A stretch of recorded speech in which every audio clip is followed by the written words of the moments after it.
Salut à tous, pour ce premier épisode de First, on va commencer par du vieux pâté. Enfin, façon de parler, c'est une émission qui parle de manga, pas de pâté. C'était juste une métaphore pour dire que ça allait pas forcément être des lectures qui m'ont plu, parce qu'on associe souvent le pâté à du négatif. C'est pour ça. Bref.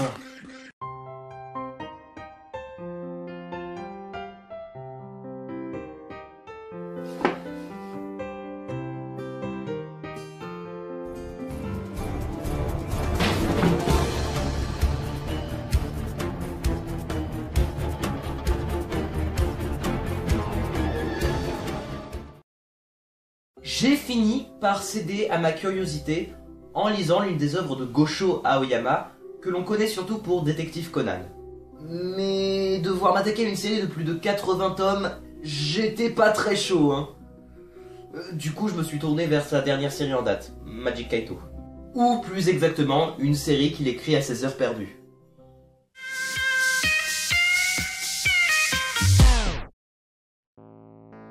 Magic Kaito, ou l'histoire d'un génie de la magie et de l'illusion qui se sert de ses talents pour commettre des cambriolages. Ses activités demeurent évidemment secrètes, mais un jour, après sa mort, son fils apprend la vérité sur les activités de son père et décide de prendre la relève. Personnellement, je sais pas trop si j'aurais réagi comme ça. Alors je m'attendais à un déroulement réaliste avec des cambriolages tendus et de vrais enjeux saupoudrés de tours de magie exagérément incroyables. Et je n'ai rien trouvé de tout ça. Déjà, j'aime pas l'aspect graphique. J'ai l'impression que tous les personnages se ressemblent, et puis je trouve que le trait de Aoyama ne fait pas très bien passer les émotions. Alors je partais en sachant que je n'aimerais pas l'aspect graphique, quoi qu'il arrive. Mais j'espérais que les points forts du titre me permettraient d'oublier ça et du coup de passer outre. Sauf que des points forts, bah j'en vois pas. Les intrigues se succèdent sans fil conducteur, un peu comme dans un mauvais slice of life. Les personnages sont d'une connerie insupportable, et les dialogues ne tiennent pas la route. On a vraiment l'impression qu'ils ont été écrits par des gamins, tellement c'est invraisemblable. Et la mise en page est assez confuse parce que d'une page à la suivante, on peut avoir l'impression d'être passé à une toute autre scène, alors que non, c'est la suite de l'action en cours.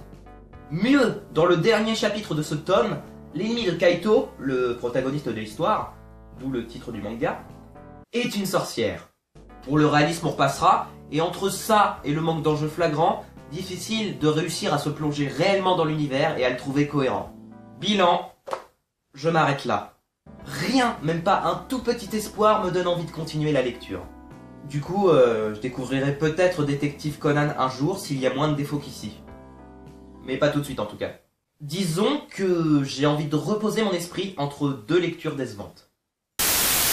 Voilà un autre magnifique exemple de série que tous adorent, mais dont le premier tome ne m'a pas donné envie de prolonger la lecture. Je sens déjà venir les vagues de haters et de pouces rouges. Du coup, je prépare des pop-corn pour pouvoir savourer pleinement ce genre de réaction.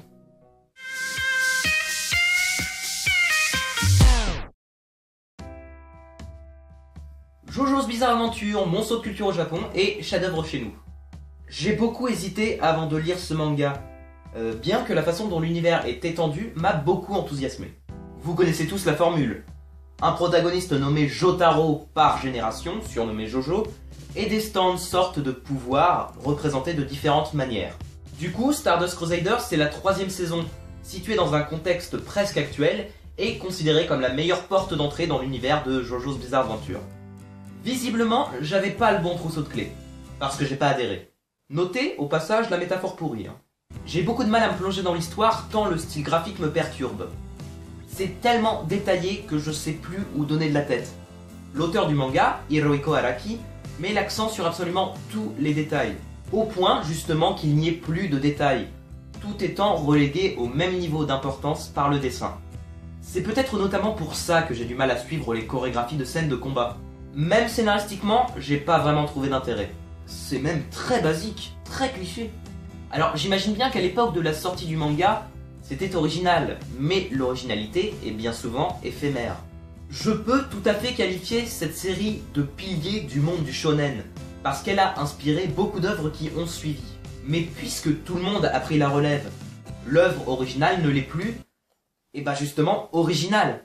Le héros au grand pouvoir qui part dans une quête contre un ennemi dans un temps limité. En gros, c'est ça, et aujourd'hui ça vaut difficilement quelque chose, à moins d'un coup de maître. Donc, je ne pense pas m'intéresser plus longtemps à ce monstre du manga qu'est JoJo's Bizarre Adventure. Je connais sa réputation, je peux la comprendre et je l'accepte, mais je n'adhère pas au délire. Désolé. Bon, et ces popcorn, ils sont où? Pour éviter les suicides dans l'assistance, ou plutôt les tentatives de meurtre à mon égard, on va finir sur une note positive. Et française en plus. Cocorico. Même si un coq n'a jamais fait ce bruit-là. Je le sais, j'en avais un dans mon jardin, donc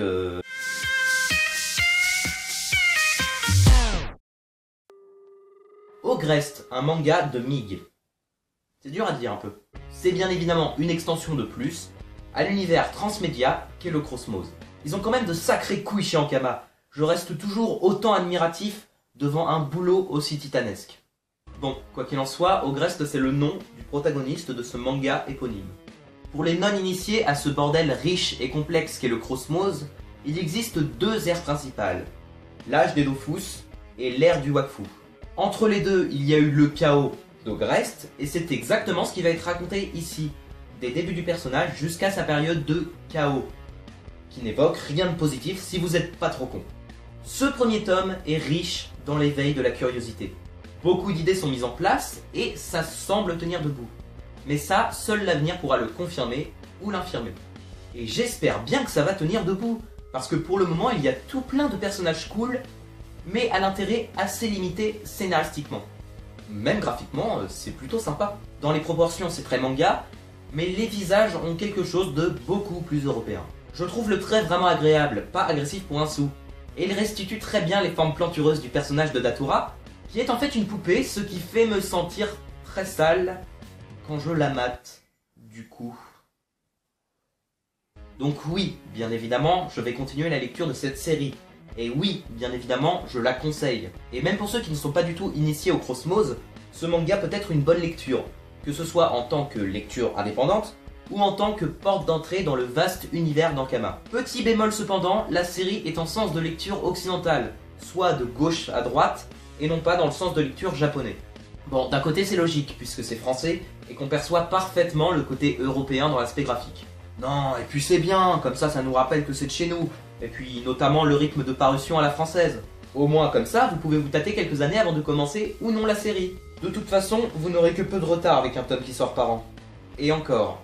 Ah, quel vilain troll je fais. Et voilà, c'est tout pour aujourd'hui.